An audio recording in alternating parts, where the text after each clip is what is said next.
Pernah nggak kalian habis makan terus ngerasa perut kalian itu nggak nyaman, sakit, mual, muntah, bahkan diare? Itu bisa jadi tanda kalau kalian mengalami keracunan makanan. Halo, saya Wahyu, pengajar di Universitas Ciputra. Di video kali ini saya akan sedikit menjelaskan mengenai foodborne disease atau penyakit bawaan pangan atau umum kita kenal sebagai keracunan makanan. Apa sih foodborne disease itu? Jadi foodborne disease ini adalah suatu kondisi infeksi atau intoksinasi yang disebabkan oleh mikroorganisme seperti bakteri, virus, maupun parasit atau cemaran kimia dan fisik lainnya. Nah, kondisi ini umumnya dapat menyebabkan kita merasa tidak nyaman di bagian pencernaan ya, khususnya di perut seperti mual, kram, muntah, bahkan diare. Nah, ini bisa disebabkan karena sanitasi atau hygiene yang tidak baik pada makanan yang kita makan.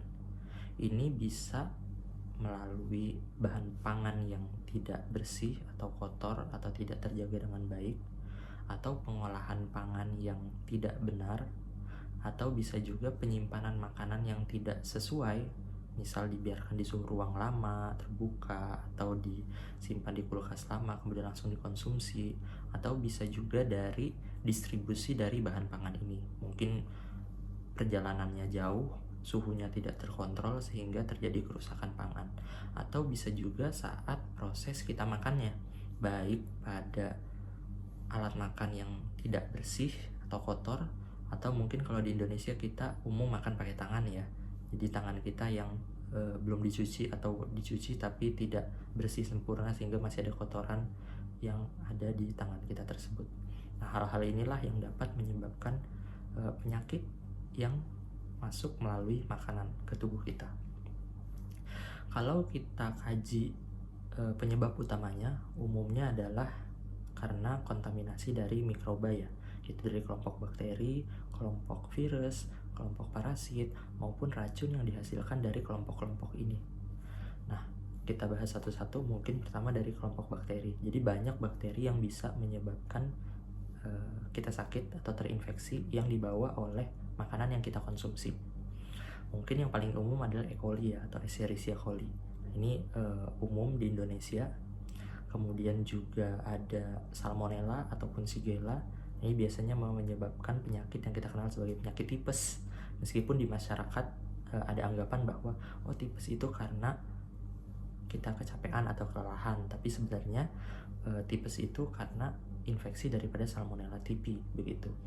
Nah, kenapa diasosiasikan dengan kecapean atau kelelahan? Karena kita kalau kecapean, banyak kerja sehingga sistem imun kita turun, kekebalan tubuh kita menurun, itu mudah terserang penyakit atau infeksi, salah satunya dari Salmonella ini. Makanya kita bisa terkena tipes. Kemudian bisa juga dari bakteri Bacillus cereus. Nah, ini umum di makanan-makanan yang siap saji, siap santap, dan dibiarkan di suhu ruang yang cukup lama begitu. Nah, ini bisa menjadi tempat berkembang biaknya Bacillus cereus. Kemudian ada dari bakteri Listeria monocytogenes. Nah, ini biasanya pada makanan-makanan yang disimpan di suhu kulkas atau suhu dingin antara 2 sampai 8 derajat Celcius.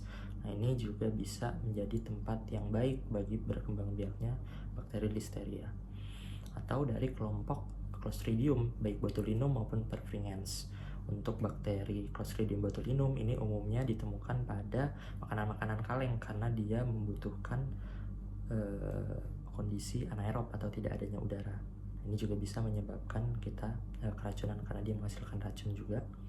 Kemudian juga ada beberapa kelompok-kelompok bakteri lain yang bisa menyebabkan keracunan atau infeksi seperti dari kelompok Campylobacter, Chronobacter, dan lain sebagainya. Nah, kalau dari kelompok-kelompok bakteri ini bisa kita tarik kesimpulan bahwa sebagian besar itu karena hygiene atau sanitasi yang tidak baik serta penyimpanan yang tidak semestinya begitu. Kemudian untuk kelompok-kelompok virus.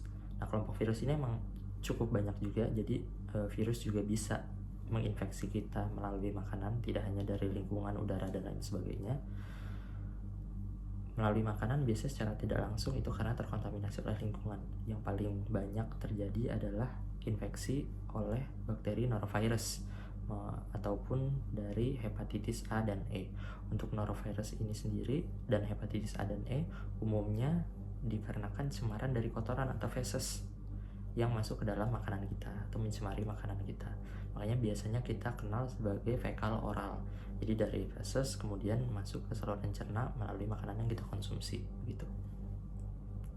Untuk norovirus ini cukup mudah untuk menularkan ke manusia atau menjangkiti penyakit dikarenakan menurut literatur hanya dengan 10 sampai 100 partikel virus saja sudah bisa menyebabkan kondisi sakit begitu. Untuk hepatitis A dan E, khususnya E ini lebih berbahaya pada kondisi ibu hamil, kehamilan, karena bisa menyebabkan kegagalan hati. Jadi untuk dari kondisi yang kita derita atau penyakit yang kita rasa atau gejalanya karena infeksi dari virus-virus ini biasanya sama seperti merasa lelah, kemudian juga muntah, mual, kram perut, diare, bahkan kalau pada kondisi hepatitis itu bisa menyebabkan kegagalan fungsi hati. Nah, selain dari virus-virus tersebut, itu juga ada beberapa virus lain yang tercatat bisa menginfeksi kita melalui makanan, seperti ada rotavirus, adenovirus, dan kelompok-kelompok virus lainnya yang meskipun bukan merupakan jalur utama penularan kepada manusia, tapi pernah tercatat penularannya melalui bahan pangan atau makanan yang dikonsumsi manusia. Nah, kalau misalnya kita tahu akhir-akhir ini mungkin di berita maupun di media sosial agak rame mengenai masalah Nipah virus. Nah, itu juga salah satu contoh daripada foodborne disease, karena meskipun bukan penularan utama karena transmisinya bisa human to human atau dari zoonosis dari hewan ke manusia, tapi ada bukti salah satu contohnya itu di India atau Bangladesh begitu, itu ada infeksi yang terjadi karena manusia yang mengkonsumsi makanan yang tercemar oleh virus ini yang dibawa oleh kelelawar. Contohnya itu konsumsi nira atau sari buah yang sudah terkontaminasi oleh air liur atau air seni atau feses daripada kelelawar, maupun mengkonsumsi buah yang sebagian dari buahnya ini udah dimakan oleh kelelawar sehingga udah terdapat air liur dan masuk virus Nipah itu di situ. Nah, dari kelompok virus ini juga bisa kita cermati bahwa kondisi makanan yang bersih, hygiene yang baik itu adalah suatu keharusan supaya tidak terjadi hal-hal yang tidak kita inginkan, ya, yaitu terjangkiti virus melalui makanan yang kita makan. Nah, kemudian kalau selain daripada kelompok virus, itu juga bisa dari kelompok parasit. Nah, parasit ini bisa dari helminths atau cacing maupun dari protozoa. Untuk helminths sendiri kita ambil contoh seperti dari cacing pita maupun cacing hati. Kalau dari cacing pita sendiri itu kita mengenal ada dua, ya. Jadi ada Taenia solium maupun Taenia saginata. Taenia saginata ini biasanya dari daging sapi atau dari sapi, dan Taenia solium ini berasal dari infeksi daging babi yang kita konsumsi. Biasanya daging-daging tersebut atau hewan ternak tersebut yang memang sudah terinfeksi, kemudian penyembelihan dan daging ini sudah mengandung dari larva atau sis daripada Taenia ini dan kita konsumsi, proses masaknya atau pengolahan pangannya itu tidak baik, tidak benar-benar matang, nah, maka bisa kita terjangkit cacing pita atau Taeniasis ini. Kemudian kalau dari cacing hati atau Phaseola hepatica ini bukan dari hewan ternaknya, tapi umumnya dari sayuran yang tercemar. Biasanya sayuran yang tumbuh di air, ya, seperti kangkung, selada, dan lain sebagainya. Nah, ini pada fase metaserkaria yang menempel di sayuran-sayuran tersebut. Kita makan mentah atau salad, kita cucinya tidak benar, nah itu bisa masuk ke dalam tubuh kita dan menginfeksi. Itu salah satu contoh daripada parasit cacing. Kemudian kalau dari protozoa ada beberapa contoh, salah satunya itu toksoplasma ya, toksoplasma gondii. Ini biasanya dari kotoran kucing yang memang dia terinfeksi toksoplasma. Nah, ini juga bahaya juga bagi ibu hamil, sama seperti tadi virus hepatitis E. Untuk toksoplasma sendiri yang berasal dari kotoran itu biasanya karena hygiene juga. Jadi mungkin habis kita pegang kucing dan kita nggak tahu kalau kucing tersebut mengalami atau menderita tokso ya, terinfeksi tokso, kita langsung makan tidak cuci tangan. Nah, jadi kalau misalnya kita lihat dari mulai bakteri, kemudian dari virus maupun dari parasit, umumnya adalah masalah kebersihan pangan kita maupun kebersihan diri kita.